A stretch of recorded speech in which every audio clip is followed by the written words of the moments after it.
You say you are morally obligated to do remarkable things. Mm-hmm. Why? Well, I think partly because life is so difficult and challenging that unless you give it everything you have, the chances are very high that it will embitter you, and then you'll be a force for darkness and not good. You know, the fact that life is short and can be brutal can terrify you into hiding and avoiding, but it can also, you can flip that on its head and understand that since you're all in anyways, you might as well take the risks that are adventurous. And that's a very good thing to understand. And what is also useful to understand in that manner is that there isn't anything more adventurous than the truth. This is something that took me a long time to figure out. Well, you can craft your words to get what you want, you know, and people do that all the time. They craft their words so they can avoid taking responsibility for things they should take responsibility for, or they can craft their words to gain an advantage that they really don't deserve. That's what you do when you manipulate. And the problem with that, you might say, well, why not do that if I can get what I want? And the answer to that is, you aren't necessarily the best judge of what you need. And it's easy to be deluded in what you want. And that's the sort of delusions that people chase if they chase power. If you decide instead that you're going to just say what you believe to be true, you have to let go of the consequences. And you might think, well, I don't want to let go of the consequences because I want to control what's going on. But what you miss then is adventure, because if you don't control what's going on, you don't know what the hell's going to happen. And maybe that's exciting. And actually, there's no doubt about it. And then you have the additional advantage if you're attempting to say what you believe to be true and attempting to act in the manner that you think is most appropriate. That's genuinely you, and you have the force of reality behind you. And obviously, that's what you have if you're trying to say live in the truth, is you have the force of reality behind you. That seems like a good deal. Then you have the reality and the adventure. So why is that a moral obligation? Well, if you hide and you don't let what's inside of you out, and you don't bring into the world what you could bring, and you become cynical and bitter, you will start doing very dark things. So you'll start, not only will you not add to the world what you could add, but you'll start being jealous of people who are competent and doing well and work to destroy them. So that's the pathway to hell.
I was like, how old was I? 1985, 23.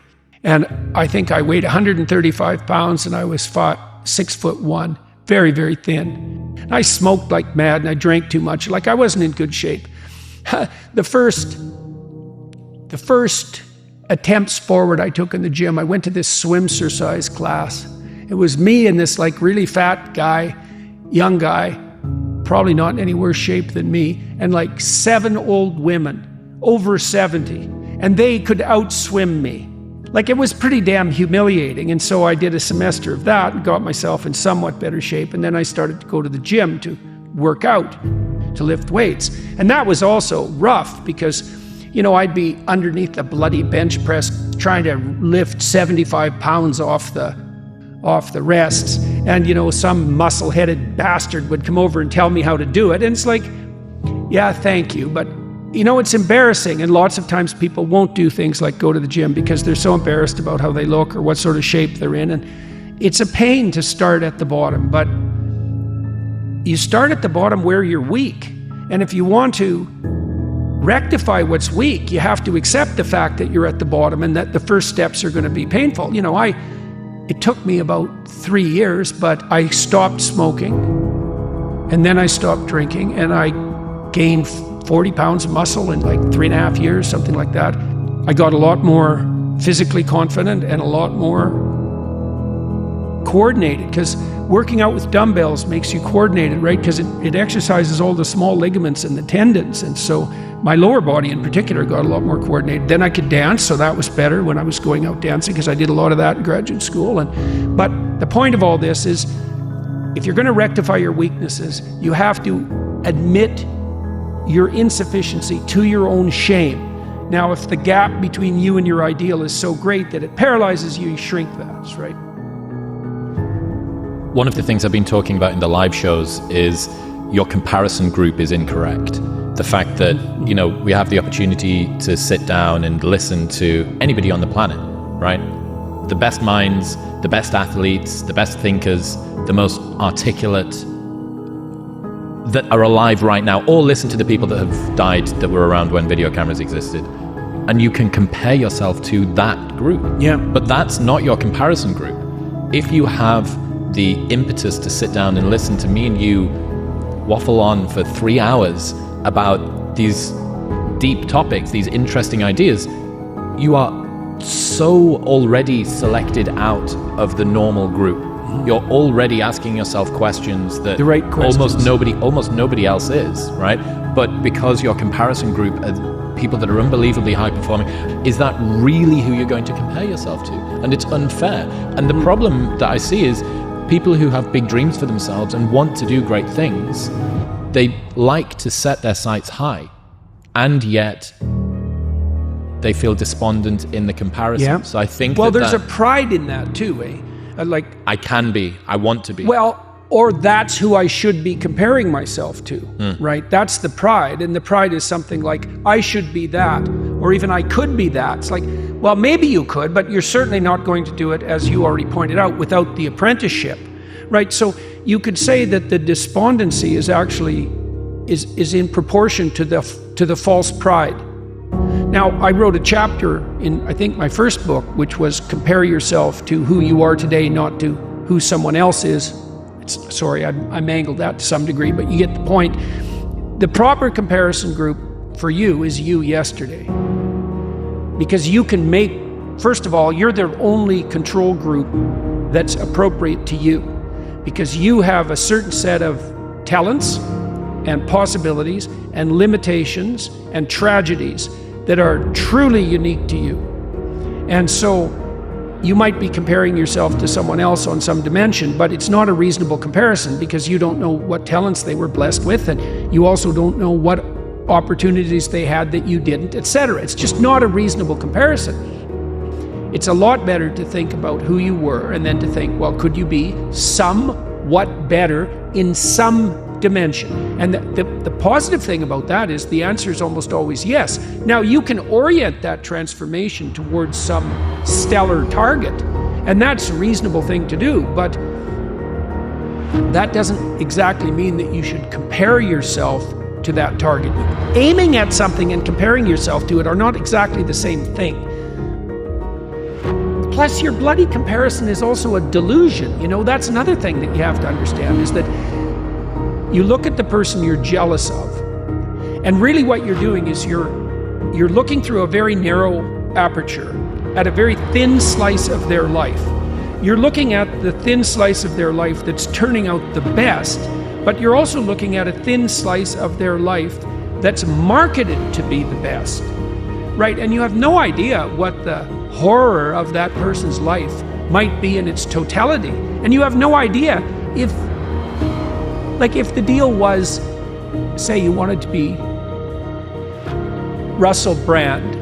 There's a good example. You wanted to be Russell Brand. You wanted to be as charismatic and as famous as he is. Well, your real wish is that you get to have everything Russell Brand has, but none of his problems. Well, come on. I mean, it's no wonder that a vision like that would make you despondent, because it's naive, it's resentful, it's jealous, it's bitter, and it's unreasonable. You have to take the good with the bad. You have to take the bad with the good. And people rarely think about that when they're thinking about, you know, the famous people they think they'd like to be. If you could have what you wanted in this moment, and I could deliver it, what would it be? How much of the mess that you see around you would vanish if the mess that you could put straight was put straight?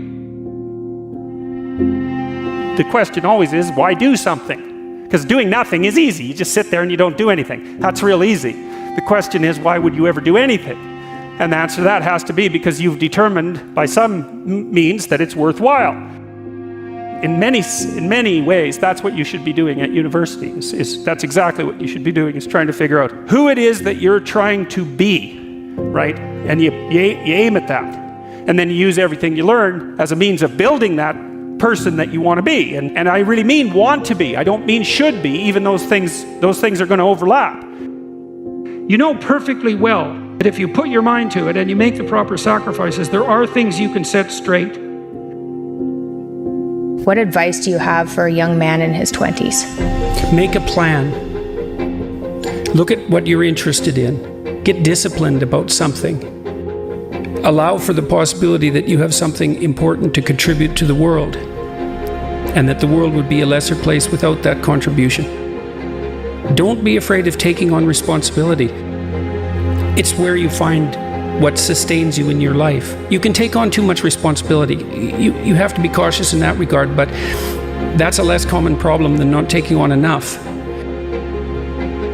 A lot of the things that people regard as traps are actually the means to their life. And then the next question might be, well, where should you look for worthwhile things? And one would be, well, you could consult your own temperament. And the other would be, well, you kind of look at what it is that people accrue that's valuable across the lifespan. But the other way you do that is by having a little conversation with yourself about, as if you don't really know who you are, because you know what you're like. You won't do what you're told. You won't do what you tell yourself to do. You must have noticed that. It's like you're a bad employee and a worse boss, and both of those work, for you. You don't know what you want to do, and then when you tell yourself what to do, you don't do it anyways. You should fire yourself and find someone else to be. You have to understand that you're not your own servant, so to speak. You're someone that you have to negotiate with, and you're someone that you want to present the opportunity of having a good life to. And that's hard for people because they don't like themselves very much. So, they're always like cracking the whip and then procrastinating, and cracking the whip and then procrastinating. And it's like, God, it's so boring and such a pathetic way of spending your time. And you know what that's like because you probably waste like 6 hours a day. You have to believe that your action has some redemptive possibility, because why would you do it otherwise? And you might say, well, I kind of believe that. It's like, well, that's not good enough. You kind of got to throw yourself all into it. And what's the cost anyways? It's not like you're going to get out of this alive. So you're pretty much all in whether you want to be or not. And maybe if you were voluntarily all in, things would be a lot better than they are.